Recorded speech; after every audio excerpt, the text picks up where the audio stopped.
Hi there. Now we're doing lesson number 30. God is in everything I see because God is in my mind. You see how these lessons build on the other one? First, we wanted to see above anything else. Then we want to look for God because God is in everything I see. And how can I see God? Because God is in my mind. The idea for today is a springboard for vision. From this idea will the world open up before you, and you will look upon it and see in it what you have never seen before. Nor will what you saw before be even faintly visible to you. It just touches me to have Jesus give us these messages to help us wake up, to help us see the beauty, the magnificence that surrounds us, and we've been trained to not see it. It's like so humbling that here, this man, this being that we have revered, that we have felt is just so amazing, so impossible for us to attain that status, is right down here holding our hand, step by step, day by day, with such specific lessons to help us see, truly see, have the vision, that third eye vision where we see with the eyes of God inside of us. Paragraph 2. Today, we are trying to use a new kind of projection. We are not attempting to get rid of what we do not like by seeing it outside. Instead, we are trying to see in the world what is in our minds and what we want to recognize there. Because projection is from the mind, we are projecting the world that we've been seeing. And we projected a pretty not friendly world, a fearful world. So we want to train our mind to begin to recognize that if we begin to see beauty and benevolence and just beautiful things, we will in time see that everywhere. We will create heaven on earth. Because when we begin to realize that we're no longer going to attack ourselves or anybody else, that we're no longer going to look for what is wrong in the world, that we're no longer going to focus on what anybody else did that we don't like, because we're only going to focus on what God is being everywhere. In time, we change. People around us change. And then the world changes.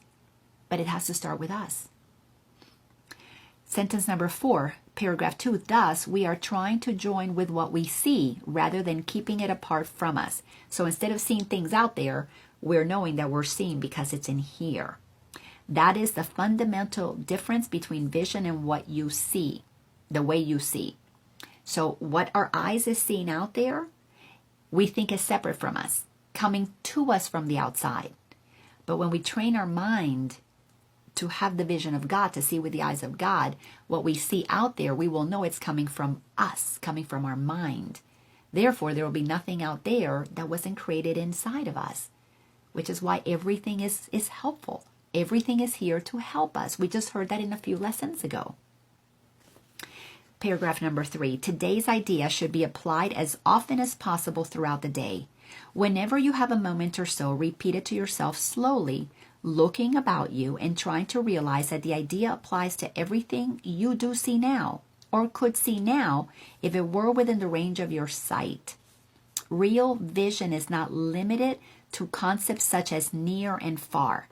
To help you begin to get used to this idea, try to think of things beyond your present range as well as those you can actually see, and you apply today's idea. Paragraph 5, real vision is not only unlimited by space and distance, but it does not depend on the body's eyes at all. The mind is its only source. I can imagine the ocean right now. I can see myself in Colorado walking down Main Street. I see it clear as light. Clear. Walking down Main Street in Frisco with my daughter. I can see the moon.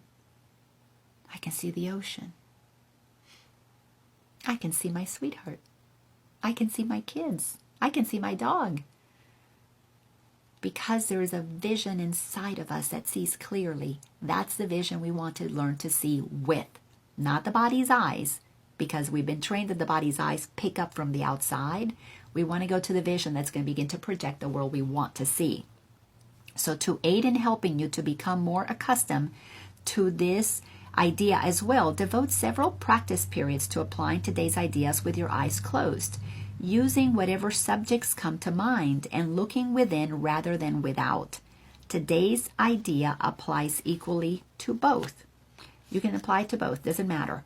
But if you close your eyes and you can see within, that's wonderful. And if you just see what's out there, that's okay, because God is in everything I see, because God is in my mind. So if you begin to see God out there with your eyes open, it's because you're seeing with the mind of God. If you close your eyes and you begin to see what it is that you prefer to see, it's because you have the power of God. We've been created that way.